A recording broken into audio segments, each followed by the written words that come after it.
Hi! Today, let's learn how to use I'm in English. Hi, I'm Emma.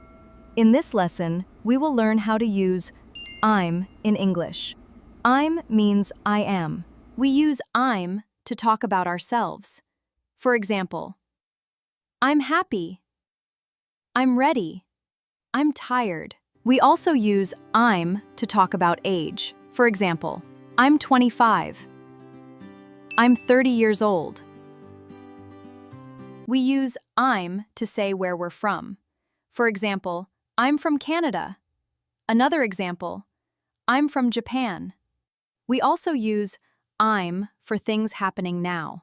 For example, I'm learning English. Another example, I'm reading a book. Let's review. I'm happy. I'm 25. I'm from Japan. I'm learning English. These are simple ways to use I'm. Now it's your turn. Complete the sentence. You can say, I'm happy. Great job! Enjoyed the lesson?